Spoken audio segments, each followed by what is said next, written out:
Hello everyone, welcome to agriculture vision online platform. Myself Sandeep Beniwal. आज की इस video में क्लास 11th एग्रीकल्चर का 11th लेसन कंप्लीट करेंगे। ये इसका अंतिम पार्ट रहने वाला है। इससे पहले अपने 7 पार्ट पढ़ चुके हैं, लगभग 7 पार्ट पढ़ चुके हैं। आज अंतिम पार्ट है जिसके अंतर्गत एक अपना लास्ट पार्ट का एक छोटा सा भाग रह गया था, पार्ट रह गया था, जिसमें अपने मौसमी जो पौधे होते हैं फूल वाले, एक मौसम वाले पौधे होते हैं, मौसमी पौधे जिनको बोलते हैं, उनका वर्गीकरण रह गया था। वर्गीकरण पढ़ने के पश्चात अपने कुछ और जो लेसन में शेष रहता है उसको कंटिन्यू करेंगे। सबसे पहले अपने जो टॉपिक छोटा था उसको कवर करते हैं, अलंकृत बागवानी। लेसन का नाम है अलंकृत बागवानी। ठीक है, अलंकृत बागवानी में अपने पढ़ रहे थे 1 वर्षीय पौधों का वर्गीकरण। 1 वर्षीय पौधों का वर्गीकरण। देखिए, अपने वर्गीकरण के बारे में पढ़ रहे थे तो सबसे जो पहला वर्गीकरण है इसका वह आता है वर्षाकालीन 1 वर्षीय पौधे।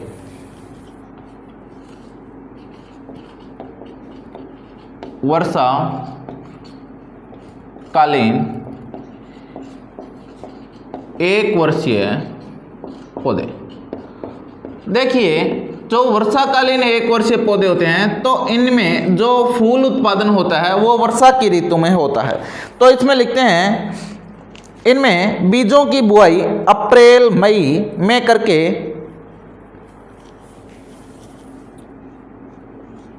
इन पौधों के बीजों की बुआई अप्रैल मई में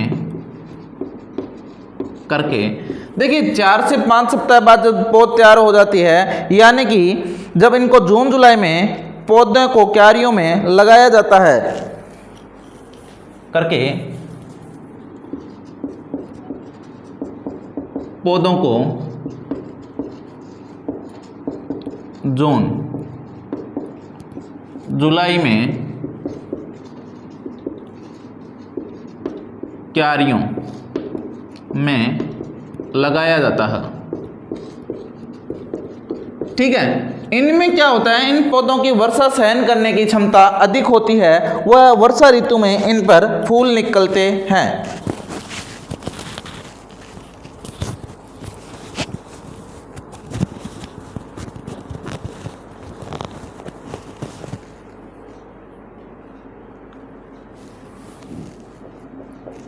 ये पौधे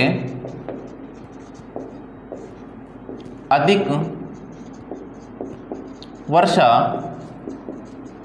सहन कर सकते हैं, व इनमें पुष्प वर्षा ऋतु में आते हैं।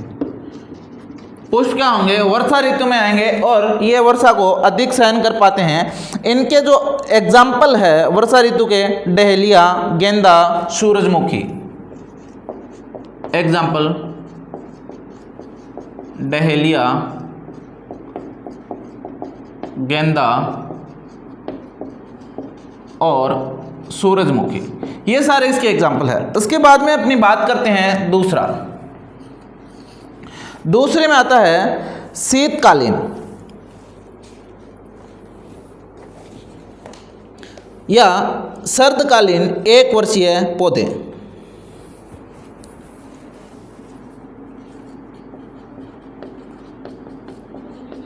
सर्दकालीन 1 वर्षीय पौधे। देखिए सर्दकालीन एक वर्षीय पौधे, तो इनके पुष्प कब आएंगे? सर्दियों में आएंगे। इन पौधों को जो अगस्त सितंबर में पौधशाला में बोए जाते हैं और अक्टूबर के अंतिम सप्ताह में क्यारियों या गमलों में लगाए जाते हैं। इन पौधों के बीजों की बुआई अगस्त सितंबर माह में की जाती है तथा क्यारियों में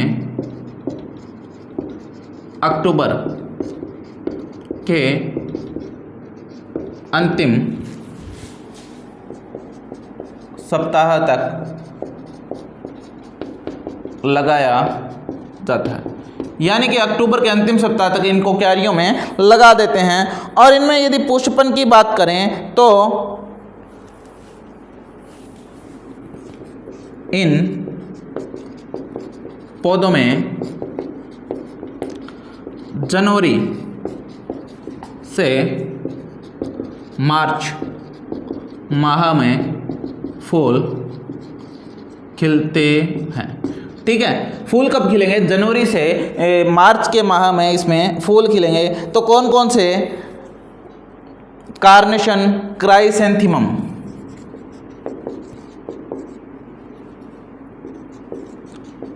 कार्नेसम, क्राइसेंथेमम और स्पोनेरिया इसके अंतर्गत आते हैं। इसके बाद में यदि अपने बात करते हैं कि ग्रीष्मकालीन एक वर्षीय पौधे, ग्रीष्मकालीन एक वर्षीय पौधे, तो जो ग्रीष्मकालीन एक वर्षीय पौधे होते हैं इनको जो बीजों की बुआई है वह दिसंबर से जनवरी में की जाती है। इनके बीजों की बुआई दिसंबर से जनवरी में की जाती है तथा क्यारियों में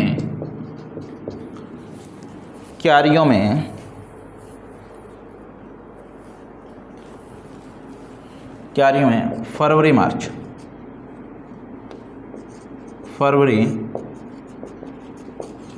मार्च में लगाया जाता है।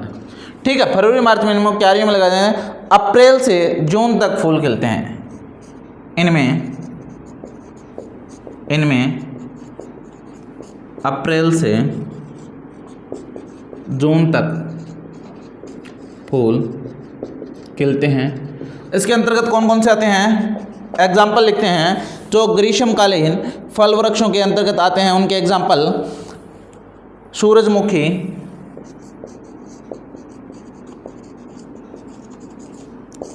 अमरेंथस, ये किस में आते हैं? ग्रीष्म ऋतु में फूल खिलते हैं। इसके बाद में एक छोटा सा टॉपिक और रहता है अपना कि पुष्पीय परिबंध या शाकीय किनारा। पुष्पीय परिबंध या शाकीय किनारा। पुष्पीय परिबंध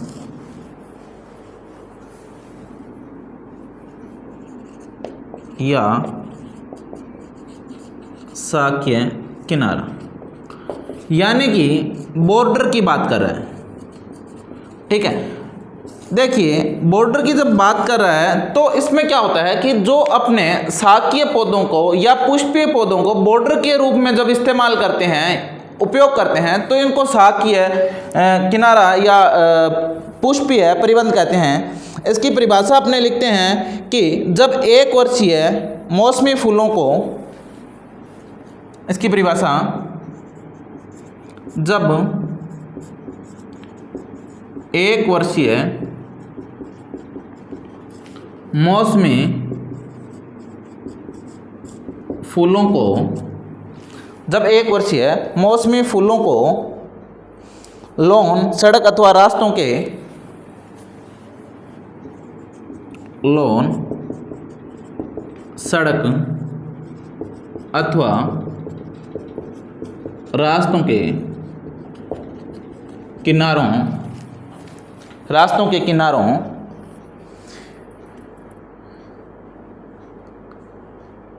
के समानांतर बनाई गई लंबी क्यारियों में के समानांतर बनाई गई लंबी क्यारियों में ऊंचाई के अनुसार एक पट्टी के रूप में, क्यारियों में ऊंचाई के साथ एक पट्टी के रूप में, ऊंचाई के साथ एक पट्टी के रूप में उगाया जाता है, तो रूप में उगाया जाता है, तो जो बनी हुई संरचना, तो इस प्रकार बने किनारे को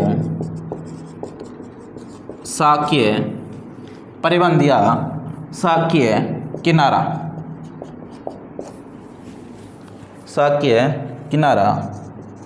कहते हैं।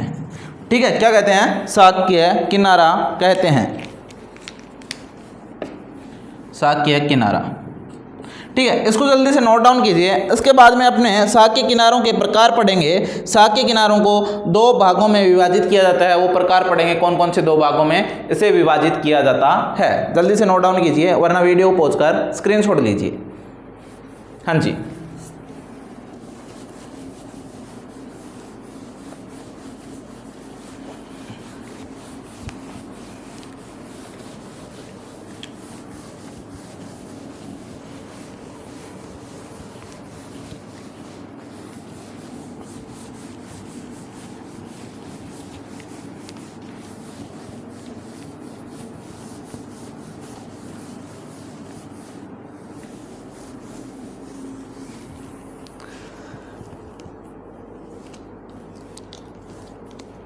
शाकीय किनारा दो प्रकार का होता है, कौन कौन से लिखते हैं?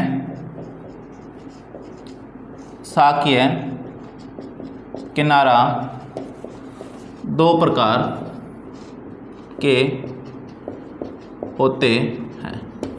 देखिए, एक होता है पहला जो एक दिशा शाकीय किनारा, एकल दिशा शाकीय किनारा। पहला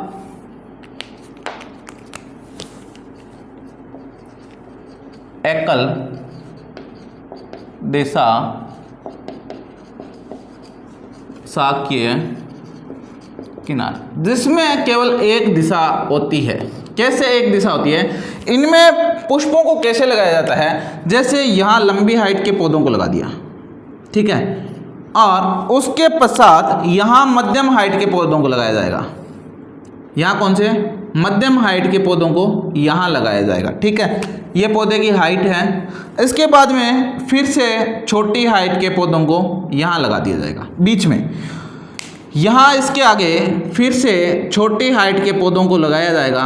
फिर से इसके बाद में मध्यम हाइट के पौधों को लगाया जाएगा और इसके बाद में फिर से पुनः लंबी हाइट के पौधों को लगाया जाएगा। इस प्रकार से जब ये दृश्य देखते हैं तो अपने को इस प्रकार से बहुत ही सुंदर जो आकृति दिखने को मिलती है, तो इसको एकल दिशा शाकीय किनारा कहते हैं। ठीक है, तो इसकी अपने परिभाषा वगैरह लिख लेते हैं कि किस प्रकार से होता है, शब्दों में इनको लिख लेते हैं। तो लिखिए, एक शाकीय किनारा लॉन के किनारे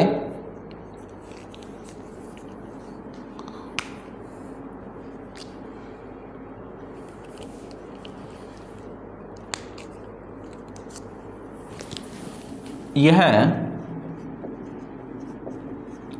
शाकीय किनारा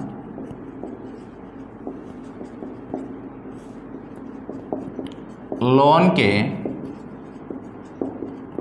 किनारे कोमा सड़क के किनारे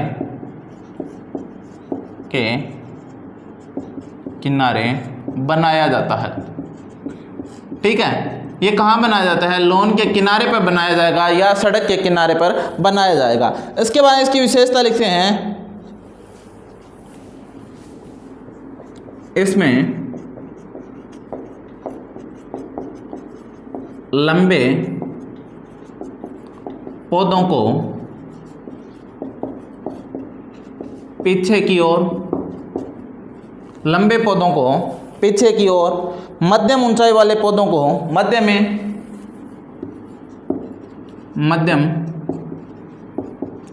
ऊंचाई वाले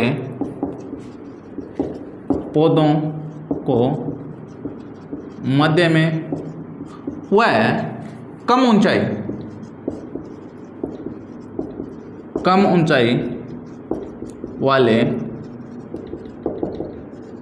पौधों को आमने सामने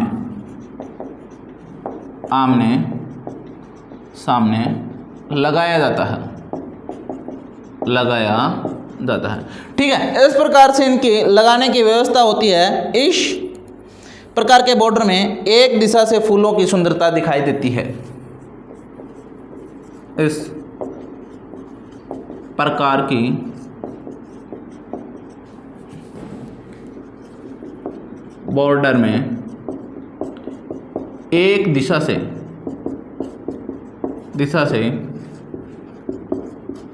फूलों की सुंदरता दिखाई देती है, इसलिए इसको एक एकल दिशा शाकीय किनारा कहा जाता है। ठीक है, लिख लेते हैं। इसलिए इसे एकल दिशा शाकीय किनारा कहा जाता है। ठीक है, अब दूसरा जो इसका प्रकार है दो दिशा शाकीय किनारा। दूसरा प्रकार पढ़ते हैं,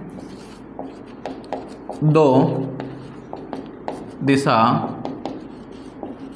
शाकीय किनारा। दो दिशा शाकीय किनारा कौन सा होता है? इसका अपने पढ़ते हैं तो यह शाकीय किनारा सामान्यतः लॉन के मध्य भाग में बनाया जाता है। यह शाकीय किनारा सामान्यतः लॉन के मध्य भाग में बनाया जाता है। लॉन के बीच वाले भाग में, मध्य भाग में ये किनारा बनाया जाता है। उसके बाद में इसकी और विशेषता पढ़ें। इसमें पौधे 5 पंक्ति समूह में लगाए जाते हैं, यानी कि 5 पंक्तियों का समूह बनाकर इनमें लगाए जाते हैं। लंबे पौधे मध्य में, उसमें लंबे पौधे मध्य में तथा मध्यम पौधे, जो मध्यम पौधे होते हैं इनके दोनों ओर लगाए जाते हैं। इनके दोनों ओर तथा कम ऊंचाई वाले पौधों को किनारों पर लगाया जाता है। किनारों पर लगाया जाता है। ठीक है, यानी कि इसमें किस प्रकार से होगा, यहाँ बीच में अधिक ऊंचाई वाले पौधे होंगे इस प्रकार से, इसके बाद में यहाँ पर कम ऊंचाई वाले पौधे होंगे, ठीक है, मध्यम ऊंचाई वाले, ठीक है, और यहाँ पर क्या होंगे, कम ऊंचाई वाले।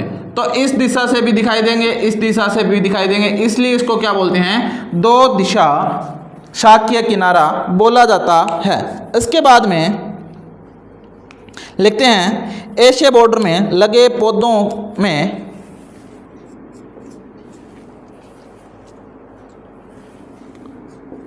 ऐसे बॉर्डर में लगे पौधों, बॉर्डर में लगे पौधों में फूलों की सुंदरता, में फूलों की सुंदरता दोनों दिशाओं से देखी जा सकती है, इसलिए इन्हें दो दिशा शाकीय किनारा, शाकीय किनारा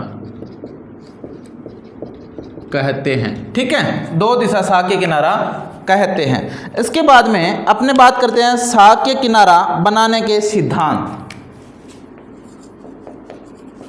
शाकीय किनारा बनाने के सिद्धांत, क्या क्या सिद्धांत है शाकीय किनारा बनाने के, तो एक एक करते लिखे हैं। शाकीय किनारा बनाने के लिए ऐसे स्थान का चयन करना चाहिए जहां सुबह की धूप आसानी से आती हो। एक नंबर, शाकीय किनारा बनाते समय ध्यान रखना चाहिए कि सुबह की धूप आसानी से आती हो, धूप आसानी से आती हो, यानी कि सुबह की जो धूप होती है वो आसानी से पौधों पर पहुंचनी चाहिए। दूसरी जो होती है, लॉन व सड़क के किनारे एक दिशा शाकीय किनारा तथा लॉन के मध्य दो दिशा शाकीय किनारा लगाया जाता है। सड़क व लॉन के किनारे एकल दिशा शाकीय किनारा व लॉन के मध्य में दो दिशा शाकीय किनारा लगाना चाहिए। ठीक है, ये बात थी इनको लगाने की, कौन से अकॉर्डिंग लगाना अपने को चाहिए। इसके बाद में अपने बात करते हैं एकल दिशा शाकीय किनारा होता है, उसके एकल दिशा शाकीय किनारा के पीछे बाड़ या दीवार होनी चाहिए। ठीक है, ये अनिवार्य रूप से बाड़ या दीवार होनी चाहिए। इसके बाद में अपना चौथा बात करते हैं, बॉर्डर के सामने की पंक्ति व रास्ते के बीच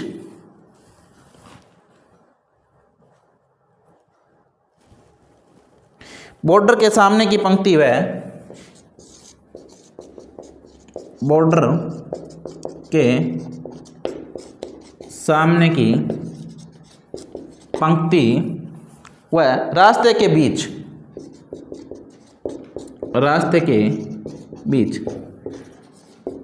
जीवित पौधों की या ईंटों की किनारी बनानी चाहिए, या ईंटों की किनारी बनानी चाहिए। ये कंपलसरी है। कंपल्सरी बातें हैं जो सिद्धांत के अंतर्गत अपने पढ़ते हैं। बॉर्डर के पीछे की क्यारियों की चौड़ाई अधिक होनी चाहिए।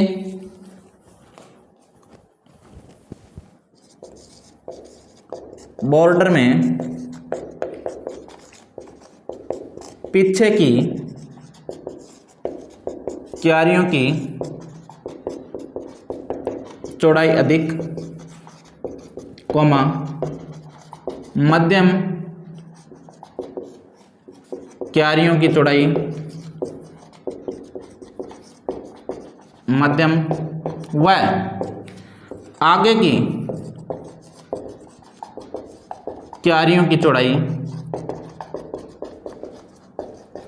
कम होनी चाहिए। ठीक है, ये बातें अपने विशेष रूप से ध्यान रखेंगे। इसके अलावा भी कुछ बातें हैं जो अपने अभी पढ़ेंगे, जल्दी से इसको नोट डाउन कीजिए।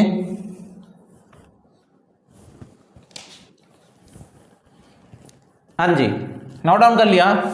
अभी पढ़ते हैं अपने छठा।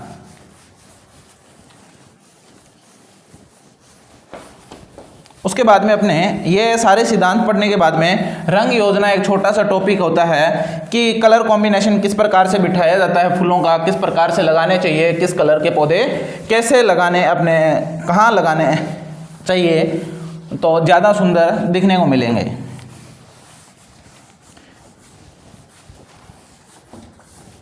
हाँ जी, अब 6 पॉइंट लिखते हैं अपने। छठा पॉइंट है अपना कि क्यारियां एक दूसरे से सटी हुई होनी चाहिए।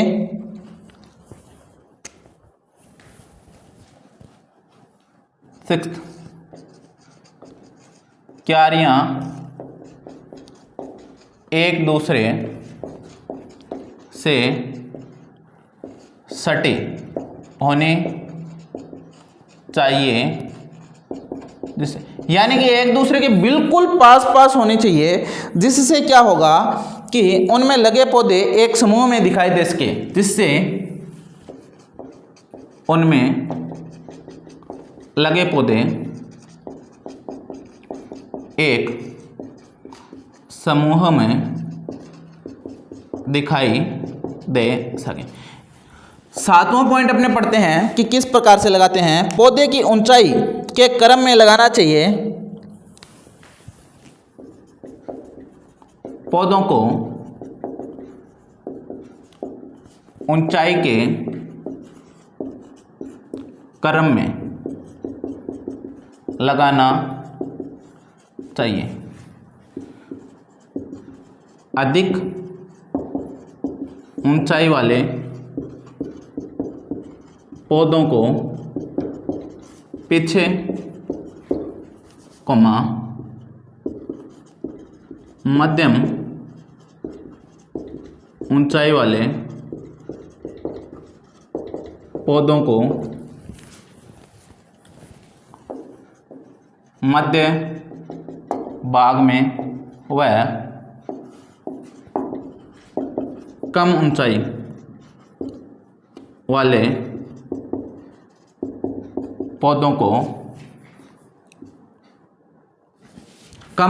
पौधों को आमने सामने लगाना चाहिए।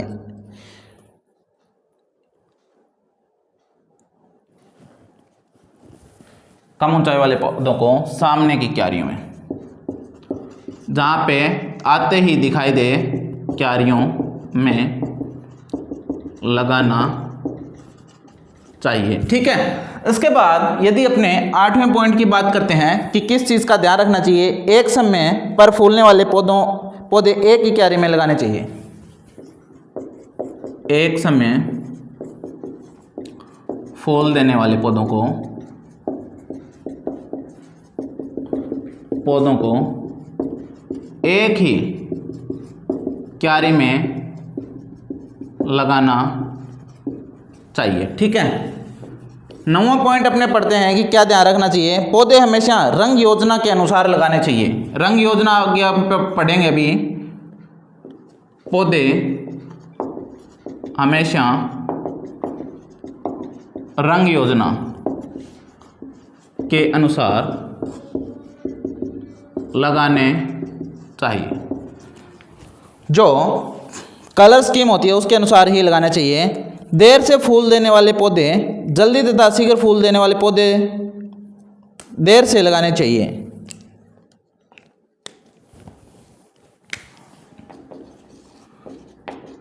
देर से फूल देने वाले जल्दी, यानी कि जो देर से फूल देंगे उनको तो जल्दी लगाएंगे, वह जल्दी फूल देने वाले पौधों को देर से लगाना चाहिए।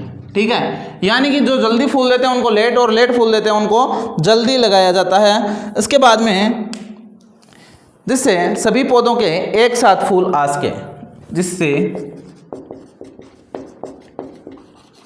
सभी पौधों के एक साथ फूल आ सके। ठीक है, इसके बाद में अपने पढ़ते हैं रंग योजना। रंग योजना क्या होती है? देखिए, जो रंग होते हैं वो केवल 7 ही होते हैं। विबग्योर आप परिचित होंगे, वॉयलेट, बैंगनी, नीला, आसमानी, हरा, पीला, नारंगी और लाल।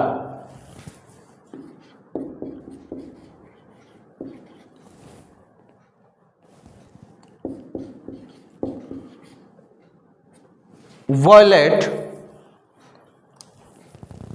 Indigo, blue, green, yellow, orange, red, ये 7 कलर होते हैं। यही तो कलर होते हैं। जो कलर, इनके अलावा जो कलर बनते हैं, इन कलरों को, कलर्स को, 2 कलर्स को, 3 कलर्स को, 4 कलर्स को मिक्स करके बनाया जाता है।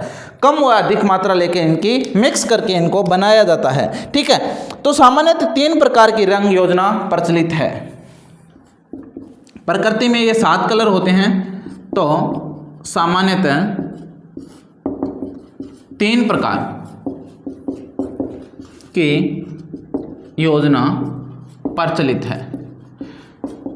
कौन कौन सी योजना प्रचलित है? सबसे पहली जो कलर की योजना है वह है एक रंगी योजना। एक रंगी योजना। देखिए, एक रंगी योजना में क्या होते हैं कि जो सारे फूल होते हैं वो एक ही कलर के होते हैं। या तो अपने रेड कलर से फूल का चुनाव कर लेंगे, या ब्लू कलर के चुनाव कर लेंगे, या वाइट कलर के चुनाव कर लेंगे, या येलो कलर के चुनाव कर लेंगे। परंतु जब वह एक क्यारी बनी होगी उसमें केवल और केवल एक ही रंग के फूल लगे होते हैं। लिखते हैं इनको। इस योजना में किसी एक रंग विशेष, इस योजना में किसी एक रंग विशेष, जैसे केवल लाल, केवल नीला, etc, यानी कि कोई भी एक कलर का अपने क्या करेंगे, चुनाव करेंगे के फूल वाले पौधों को विशेष रंग के, एक रंग विशेष के फूल वाले पौधों को उसकी ऊंचाई के आधार पर अपने सेलेक्ट करेंगे। क्या करेंगे? पौधों को लंबाई के अनुसार साग के बॉर्डर में लगाया जाता है। पौधों को लंबाई के अनुसार साग के बॉर्डर में लगाया जाता है। ठीक है, अब दूसरा यदि अपने बात करते हैं कि संबंधी रंग योजना, दूसरा आता है संबंधी रंग योजना। देखिए, संबंधी रंग योजना में क्या होता है कि इसमें 2 या 3 नज़दीकी रंगों को शामिल किया जाता है। इसमें 2 या 3 नज़दीकी रंगों को शामिल किया जाता है। जैसे क्या होगा, थोड़ा सा हल्का पीला ले लेंगे, हल्का पीले रंग के, क्रीमी कलर के, जैसे क्रीमी, हल्का क्रीमी हल्का पीला, यानी कि एक जैसे से कलर लेंगे परंतु थोड़ा सा इसमें डिफरेंस होगा। यह योजना मन भावक दिखाई पड़ती है। यह योजना मन भावक दिखाई पड़ती है, यानी कि ये योजना क्या होगी, मन भावक दिखाई पड़ती है। इस योजना के अनुसार जो होते हैं इसे हारमोनियम रंग योजना भी कहते हैं। इसे हारमोनियम रंग योजना भी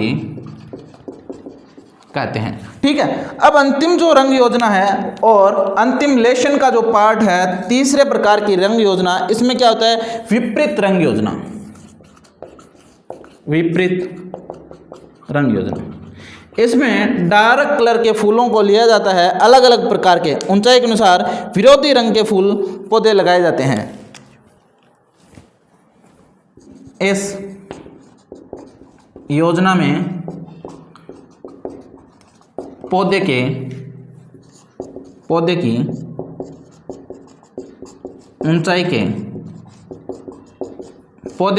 ऊंचाई के अनुसार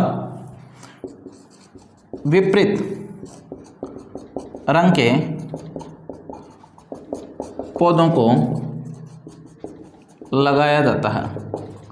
जैसे एक नीला लगा देंगे, पीला लगा देंगे, लाल लगा देंगे, पीला और नारंगी, बैंगनी और पीला। एग्जाम्पल, पीला और नारंगी, बैंगनी और पीला, एटसेट्रा। इस कलर का कलर कॉम्बिनेशन इसमें बनाया जाता है। इन रंगों को एक साथ लगाने से साग के बॉर्डर अधिक सुंदर दिखाई देती है। इन रंगों को एक साथ लगाने से साग के बॉर्डर अधिक सुंदर दिखाई देती है। ठीक है, ये था अपना अलंकृत बागवानी लेसन। कैसे लगा आप कमेंट बॉक्स में कमेंट करके ज़रूर बताइएगा। अगला लेसन अपने फूलों की खेती के बारे में है। फूलों की 4 फूल है शायद आपके, 4 फूलों का आपने वही वानस्पतिक वर्गीकरण वगैरह पढ़ेंगे, उनके लिए क्या उपयुक्त रहता है, कौन सी किस्में उपयुक्त रहती है, किस प्रकार से उन फूलों को लगाया जाता है और क्या इसके फायदे होते हैं। ठीक है, ऑल द बेस्ट, मिलते हैं अगली वीडियो में। Take care, good bye.